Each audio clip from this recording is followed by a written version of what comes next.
I chanced upon a rack of short ribs one day and said, why the hell not? Taking inspiration from our spice-laden neighbors, we try out something new. Join me today and let us explore a different way of serving beef ribs and rice. Good day everyone, and welcome to the Urban Casserole. Before we start, don't forget to share, like, and subscribe to the channel. Pot roasting is my method of cooking for today, hence my cast iron casserole. If none is available, a baking dish and some aluminum foil will be a perfect substitute. We start off by lining our pot with a bulb of crushed garlic, 2 stalks of spring onions cut into 2-inch lengths, and a thumb-sized ginger sliced. Spread evenly at the bottom of the pot and try to cover as much area as you can while you're at it. These will not only add flavor to your ribs, but will keep it from sticking as well.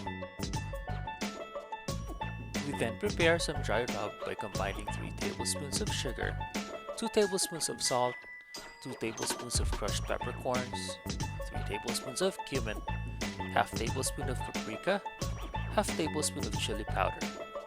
You can always add more chili powder if you prefer more heat on your beef ribs.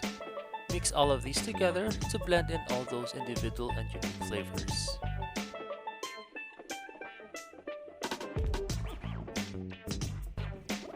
We will then rub the meat on all sides, including all the flaps in between.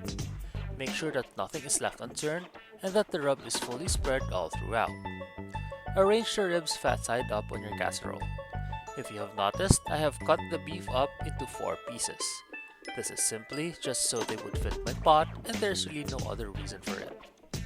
Pour in 1 cup of chicken broth and these bad boys will be ready for the oven. Preheat your oven to 210 degrees Celsius. Bring the casserole in and start your timer as soon as you shut the door close. We will want to check on our roast after an hour. This is so we can maintain the level of our broth and add 1 cup for every hour. Most beef will be soft and tender in a little over 2 hours, but that will also depend on the quality of your meat. Mine was ready to serve after 3 hours and 15 minutes. While we are waiting for the ribs to cook, we can prepare the rice.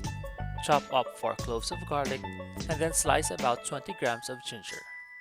Get 2 stalks of spring onions and cut them up into 1-inch lengths. Take 1 stalk of lemongrass, bind the tips together, and break the lower part by pounding it with the blunt end of your knife. On a small saucer or bowl, drop 1 tablespoon of cumin, 1 tablespoon of turmeric, half tablespoon of paprika, and mix all together.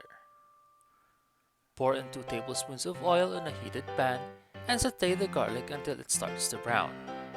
Add in the sliced ginger and have it brown as well. Pour over the mixed spices and let simmer until we start to smell the aroma.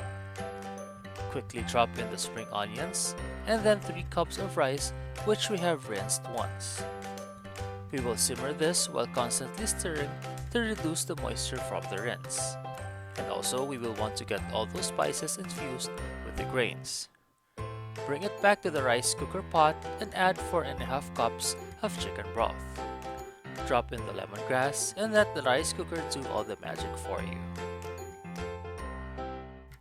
We now have a beautifully cooked rice and a tender melt-in-your-mouth beef ribs.